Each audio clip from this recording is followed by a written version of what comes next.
Lo dijo él. A primera hora.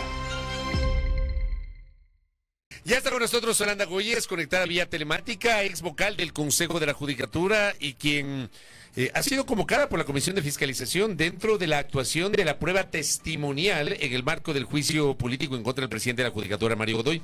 Doctora, le saludamos a la distancia a mi compañera Andrea Orbe Saltos y quien habla Fabricio Vela. ¿Cómo está usted? Buen día. Doctora, buenos días.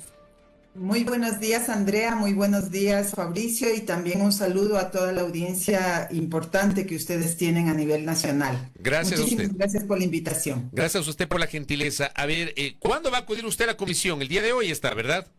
He sido convocada el día de hoy, me llegó un correo electrónico anoche y se ha fijado para hoy las 10:30 de la mañana la comparecencia a la Asamblea para rendir el testimonio dentro del juicio político a Mario Godoy. ¿Cuál será su aporte dentro de la presentación de esta prueba testimonial en la interpelación al presidente de la Judicatura? Creo que lo primero que debemos decir, Fabricio, es que mi comparecencia a la Asamblea Nacional obedece a este clamor nacional de que el sistema judicial tiene que ser mejorado, de que no podemos seguir en este nivel de crisis y menos se puede tolerar las relaciones entre el narcotráfico, el crimen organizado y altas autoridades del Estado. Entonces, en ese marco es dentro del cual se va a desarrollar el testimonio en función de la experiencia y el conocimiento que pues he ido acumulando, ¿no? Que siempre uno puede aprender más, pero hay algunos elementos que pueden aportar al juicio sobre la base de esta experiencia.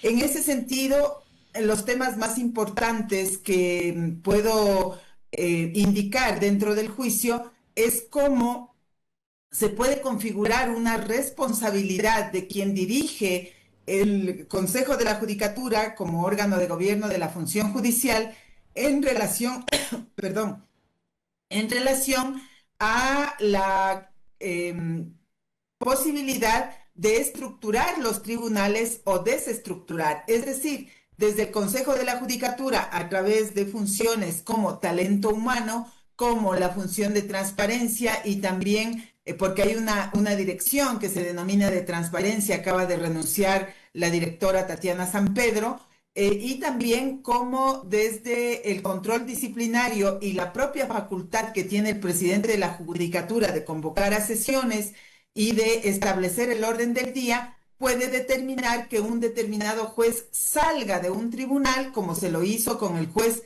Fierro, utilizando normas indebidas, o se ha estructurado un tribunal como se lo hizo con la jueza Gabriela Lara, quien debió incluso haber sido destituida a mi juicio, ¿no? Esa es mi postura, antes de que esté conformando el tribunal de Yesdemir Cerdán. ¿Qué expectativas tiene usted de que con estos elementos, con esta exposición que va a tener usted, continúe el proceso de este pedido de juicio político para Mario Godoy, teniendo en cuenta todo lo que ha ocurrido también en la Asamblea, como vimos incluso digamos, este careo, si así se quiere, de la Revolución Ciudadana, los interpelantes junto a Mario Godoy el día de ayer? Bueno, el juicio va a continuar porque según las normas, una vez que ya se admite el juicio dentro de la comisión, ya no hay lugar a archivarlo. Es obligatorio que exista un informe de la comisión. Ese informe consta en el calendario que ha hecho Ferdinand Álvarez y según la ley, el pleno del Consejo, el pleno de la Asamblea Nacional, una vez que conozca ese informe, tiene dos posibilidades, admitirlo o no admitirlo, porque ese informe no es vinculante para el Pleno del Consejo. Es decir, si la Comisión de Fiscalización recomienda que se haga el juicio y camine hacia una propuesta de censura y destitución, el Pleno de la Asamblea puede acogerlo o no. Es el que tiene que conocer y decidir si es que avanza en el juicio o si es que no avanza en el juicio. Lo propio si es que el informe dice lo contrario. Vamos a suponer que en el informe la Asamblea de la Comisión de Fiscalización señala que no ha encontrado elementos como para recomendar que se elabore que se realice el juicio en el Pleno de la Asamblea Nacional y que tampoco recomienda censura y destitución. No importa lo que diga la comisión, ese informe se eleva a conocimiento del máximo organismo de la Asamblea Nacional, que es el Pleno, y es el Pleno el que decide si lo acoge o no. Es decir, en el momento que se llegue a conocer dentro de la Asamblea con los 151 asambleístas que la componen, serán ellos los que definen si es que censuran o no a Mario Godoy. Ahora, ¿usted cómo ha visto el desarrollo de este juicio político? Me imagino que siguió de cerca lo que pasó el día de ayer en la Comisión de Fiscalización.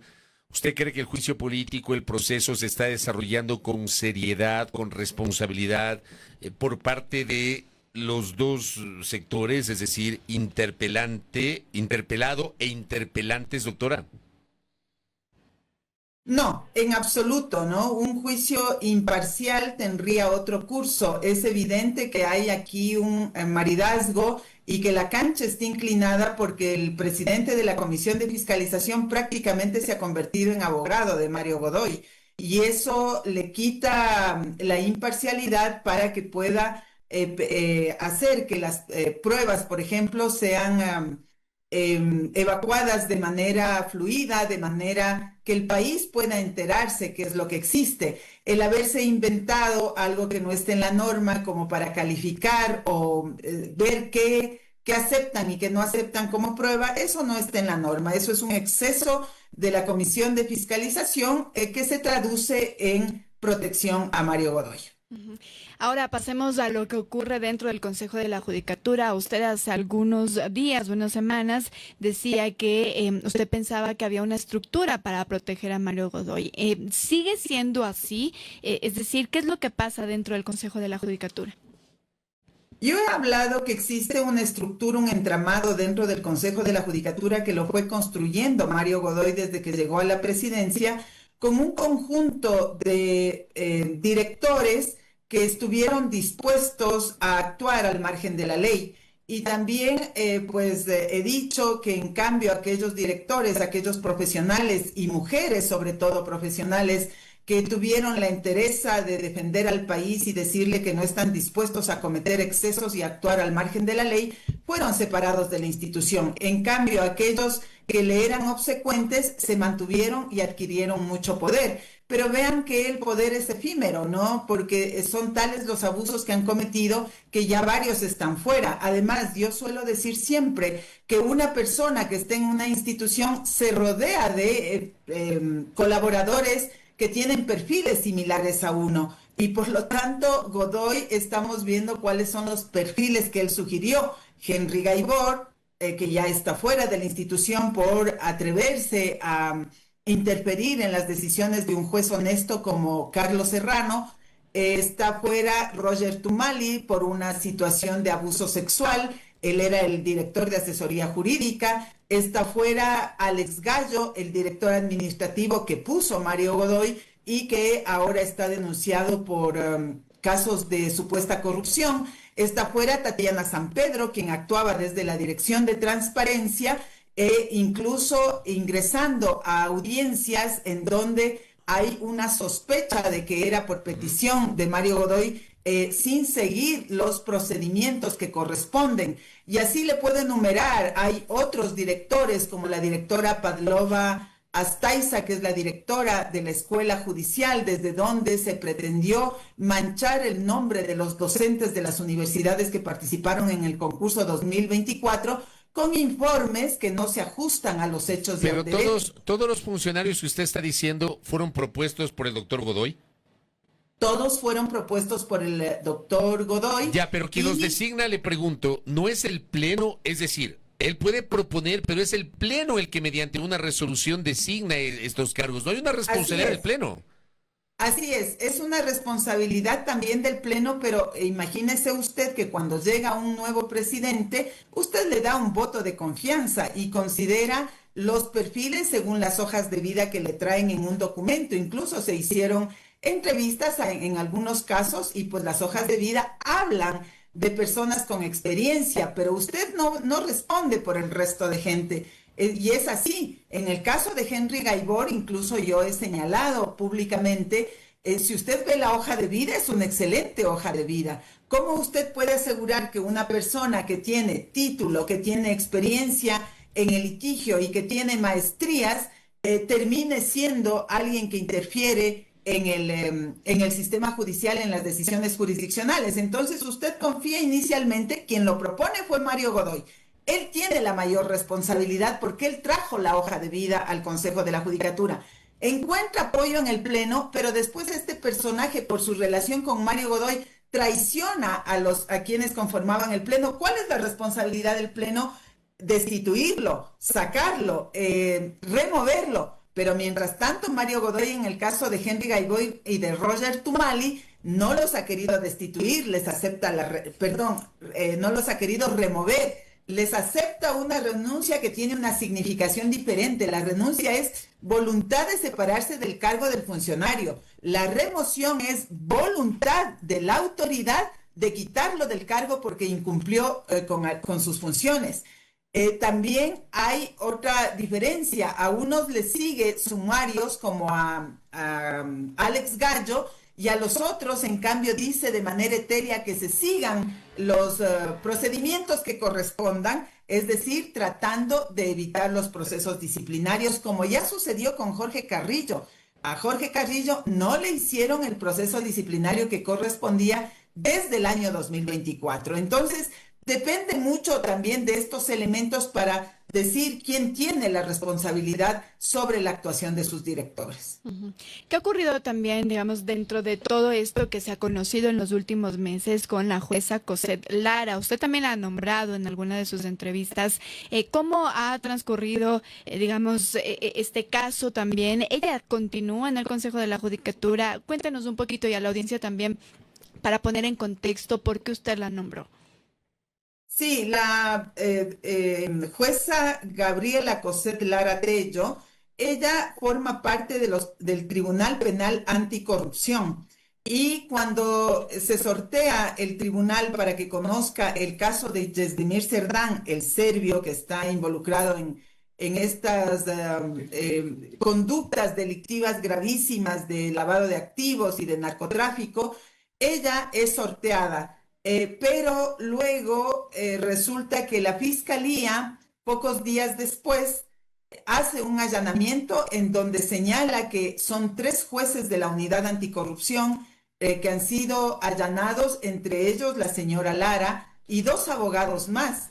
Y señala que han encontrado dinero en esos allanamientos. Y la prensa indica que incluso ese monto de dinero fue más de $92,000. Inmediatamente de aquello, conforme los procedimientos internos del Consejo de la Judicatura, yo solicito que se los suspenda y se los retire de su actuar dentro del tribunal con el ánimo de precautelar la especialidad que tiene la Unidad Anticorrupción, es decir, que trabaje contra la corrupción. No pueden estar los jueces anticorrupción siendo investigados y allanados por hechos de supuesta corrupción. Entonces era una incongruencia que todo el mundo la comprendemos. Por eso yo pido que sean retirados temporalmente hasta que se hagan las investigaciones y el proceso disciplinario, y quien se niega a suspenderlos es Mario Godoy. Él no pone, se negó permanentemente, no pone en el orden del día, pero sorpresivamente sí lo hace en junio del año 2025, casi 6 meses después de los allanamientos. En todo caso, se le suspendió. Y vuelve a incurrir en otro incumplimiento Mario Godoy porque no impulsa que se haga el proceso disciplinario con el cual se defina la situación de la conducta de los 3 jueces que estaban suspendidos, entre ellos Gabriela Lara. Y de manera también totalmente irregular, al margen de la ley, vuelve a poner en el orden del día para restituir a estos jueces. Y con ello vuelve a poner dentro del tribunal a la señora Gabriela Lara.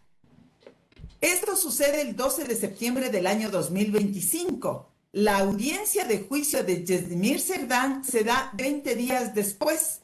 Empieza el 3 de octubre y termina el 13 de octubre. Es una audiencia larga de varios días porque hay varios procesados, entre esos el serbio Desdemir Serdán, pero también su cónyuge y otros. Y una vez que concluye la audiencia el 13 de octubre, ella, la jueza Gabriela Lara, que era la ponente de la causa, convoca a reinstalar la audiencia el último día en que caducaba ya la prisión preventiva de estos procesados. Esto es el 20 de noviembre, es decir, hizo tiempo hasta esperar. Dentro de ese periodo se dan los hechos de la bomba en el complejo norte, de los cuales hace la denuncia el abogado Felipe Rodríguez, y también en ese tiempo sucede estas presiones al juez Carlos Serrano, que le invitaron a que salga del complejo norte a alguna reunión que él se negó a asistir, y después las llamadas que le hace y le convoca a su oficina Henry Gaibor para presionarle a favor de Desdemir Serdán. Es decir, Gabriela Lara lo que hizo es, cuando puso en el último día la reinstalación de la audiencia para dar ya a conocer el fallo, la decisión que tomaban, les dio tiempo. Y luego, cuando ya se reinstala, porque no podían hacer otra cosa, porque el 20 de noviembre caducaba la prisión preventiva de estos procesados, Gabriela Lara es la que falla coincidentemente de manera idéntica al pedido de Henry Gaibor en los audios que hemos escuchado cuando presionó al juez Carlos Serrano. Es decir, le declara inocente a Desdemir Serdán, dispone su libertad y de los demás procesados también, y dispone que no se toque los bienes producto de lavado de activos en un valor mayor a 4.6 millones de dólares. Esa es la actuación de la señora Gabriela Lara. Y llama la atención que un gobierno, pero también Mario Godoy como presidente, no se hayan escandalizado y no hayan señalado a esa jueza. Porque con otros jueces que hacen menos, mucho menos que esta señora a favor de una banda, como en este caso, pues lo señalan, interponen las quejas necesarias, piden la declaratoria jurisdiccional previa, pero en el caso de la señora Gabriela Lara, ni el ministro del Interior, ni Mario Godoy, que le correspondía coordinar con los ministerios, hace absolutamente nada. Correcto, doctora. Solamente lo último, a propósito de las designaciones que de algunos funcionarios cuestionados a quienes se les pidió la renuncia. He entrevistado al doctor Godoy, también en su momento por acá estuvo el doctor Fabián Favara, y les hicimos con Andrea las preguntas que tienen que ver con por qué el pedido de renuncia y por qué no destitución. Y la respuesta era que el iniciar el proceso de destitución o de remoción implicaba un proceso mucho más engorroso, incluso había que aplicar el derecho a la defensa, la presentación de las evidencias, y esto se iba a dilatar. ¿Tiene asidero esa explicación para tratar de dejar de lado la remoción o destitución y pedir la renuncia de estos funcionarios? Con eso cierro, doctora. En absoluto. Eso es un juego de palabras que dado que la ciudadanía no tiene por qué conocer los detalles del funcionamiento interno del Consejo de la Judicatura, le confunden haciendo esas explicaciones. Pero eso es totalmente falso, tanto de lo que ha dicho Mario Godoy cuanto lo que ha dicho Fabián Favara. Mire, ¿cómo funciona? Una cosa es la renuncia, otra la remoción y otra la destitución. Para la destitución se requiere un procedimiento en donde se da el tiempo necesario para que ejerza el derecho a la defensa el procesado, el sumariado. En este caso, vamos a hablar de los tres colaboradores cercanos de Mario Godoy. El caso de Henry Gaibor, de Roger Tumali y de Alex Gallo. En el caso de Alex Gallo, allí sí disponen que se inicie un sumario. Es decir, cuando se inicia el sumario directamente va a disciplinario y ya viene con la recomendación de destitución desde las áreas inferiores técnicas que tienen que hacer informes. Y eso sí se demora hasta 1 mes y medio. En el caso de Henry Gaibor y de Roger Tumali no dispusieron que se abra sumario. Dispusieron que se inicien investigaciones de manera etérea, por lo tanto le están dando mucho más oxígeno. A veces la investigación en el Consejo de la Judicatura hacen que dure hasta 1 año. y por lo tanto le van a tener allí congelado sin hacer el proceso sumario. Hay una gran diferencia del tratamiento de este pleno del Consejo de la Judicatura con los directores cuestionados. Pero ahora voy al tema de renuncia y remoción. Esa es otra figura totalmente diferente de la destitución. La destitución es una sanción por una falta disciplinaria. En cambio, la remoción y la renuncia son dos figuras para separar de manera inmediata a un funcionario de su cargo porque está mal actuando. Y una cosa es la renuncia. La renuncia puede hacerlo el funcionario porque consiguió otro trabajo, porque ya no quiere laborar en el Consejo de la Judicatura, porque se va de viaje, etcétera, etcétera. Por cualquier razón, es una expresión de su voluntad.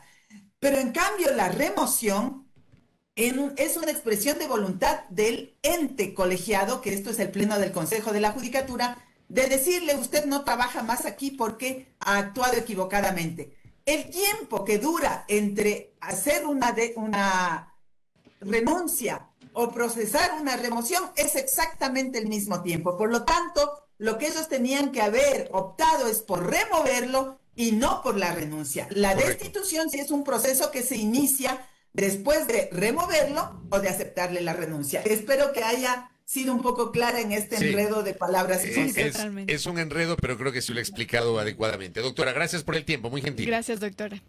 Hasta luego, muchas gracias a ustedes. Buenos días. Buenos días también para Solanda Goyes, ex vocal del Consejo de la Judicatura.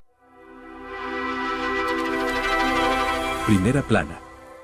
Todas las noticias, todas las voces.